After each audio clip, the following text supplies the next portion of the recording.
Welcome to this conversation at Persontrafik with Mr. Ling Wee, Deputy CEO of SMRT Singapore and President of its international business Strides.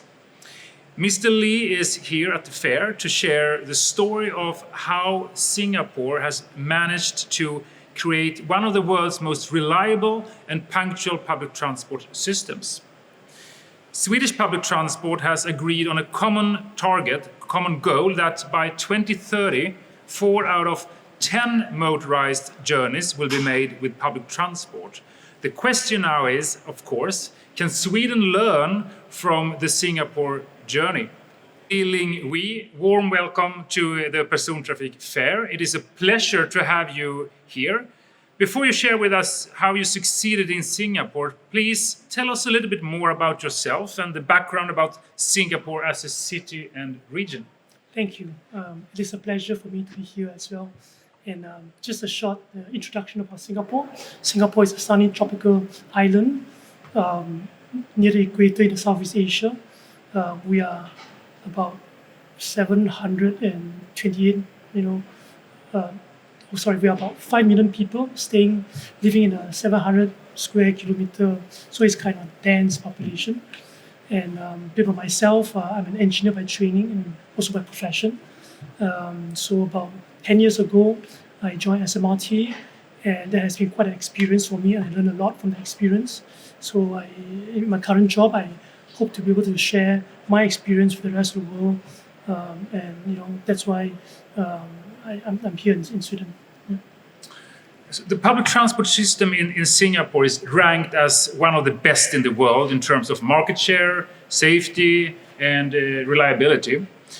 So looking at the results today, with more than 1 million time kilometers between failure, a market share close to 70%, and customer satisfaction in the last year over 90%. Please share with us your cornerstone strategy to come there. What has been the success factors in your mind? I can think of a few success factors, but I think in the interest of time, maybe I'll touch on just one or two. I think one of the key things is about teamwork. The railway industry, it's an ecosystem that's made up of different stakeholders. You have the transport authorities, you have the asset owners, the entity that design and build the network, operators, the labor union. So you have many stakeholders. I think it's important for us to work together as a team, all aligned, to work towards a common goal. I think that has been one of the key success factors in Singapore. So that is, I think, very important. I think the other part is about how do we galvanize and mobilize and motivate the entire workforce towards a common goal. So I think that's something that we have set up to do. We discuss a lot among ourselves to decide what is needed to do about the land transport. We decided the reliability needs to be improved 10 years ago, and we set our goal to be. We decided that the mean kilometer between failure is a target that we want to go towards, and we set a target of 1 million. And once we've decided that, I think we actually reorientate all our systems and processes and reward system to gear towards that goal. So I think there's a concerted effort, a single-minded focus on achieving that goal. So many actors has to be involved. Yes, right. And when you speak about it, it seems very natural, very clear. But what has been the biggest challenges in achieving these targets? I think one of the challenges that we had a few years ago, was that on the oldest line that we have, there were aging assets. A lot of things has to be replaced. So it's like you are trying to renovate your house while you're still living in it, because you only have 4 hours of entering windows when the service stops and before the service begins.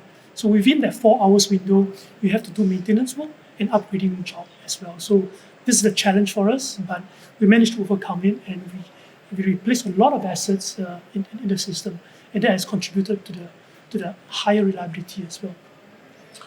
Here at Persontrafik, you also speak about the role of digitalization and innovation. Please tell us more about that and how you have capitalized on those terms. Well, we decided to be as part of our digital journey, to be a data-driven organization. So, and at the same time, we have embraced the Japanese culture of continuous improvement that is called Kaizen. And Kaizen stands for change for the better. And so what we have done is that to combine these two, digitalization and the culture of continuous improvement. And the focus is to resolve the problems on the ground. Our staff are having problems, pain points and all this, using the tools that we have to help them resolve that problem. And over time, we managed to develop a suite of solutions and services that is, very important in helping us to improve the reliability in Singapore. And would you say that that is specific for your company, your organization, or is that more general, a general way of tackling things in Singapore as a country and as a city? Yes, I think you can say a bit of that. That there's a bit of that effort towards, trying to understand the root cause and solve them in the country. But I think in SMRT, we actually face a lot of, whenever there's an incident and all this, naturally, operators face a lot of pressure. So the impetus to do better and do well is a lot more stronger in SMRT. Okay. We know that there is a goal in Singapore to have a public transport modal share during peak hours to 75% by 2030, according to the Singapore government's Green Master Plan. What is your next step to achieve that? I think Singapore's goal of achieving 75% transport market share by the year 2030 hinges a lot upon, making sure that 8 out of 10 households lives within 10 minutes walk from the nearest train station. That means that, beyond the six metro line that we have, the government intends to, has plans to build 2 more new lines, and having been very successful in improving the reliability and service standards for the existing line, we hope to be able to contribute to that, higher public transport share by, hopefully we can win the tender to operate these 2 new lines. I mentioned to you in the beginning of this conversation that there is a Swedish target to increase the market share of public transport to 40% by 2030. Are there any specific advice that you would like to give to the Swedish public transport society? I think every market, every country, every city has its unique issues, and the context is different, right? So I'll be happy to collaborate and work with K2 to see how we can work together to understand the issues on the ground in Sweden and see how we can contribute towards that. I have an extra question to you out of my own curiosity. I know that in Singapore you had an idea, I think it was expressed as the 20-minute village and the 40-minute city or something like that. Something like that. Yeah, yes. so that you sort of should work with accessibility in smaller areas and then also think about what can we do in the larger context. Is that something that you are still working on in Singapore, and how does it affect your work? Yes, actually it is totally in line with the Land Transport Master Plan 2040, that 85% of the journey will be completed within a 60 minutes duration, and part of it is through metro lines, and then the rest of it is the first mile, last mile, and so building a network such that 80% of the population almost live within 10 minutes walk, I guess is one of the solutions that we're working towards. Great.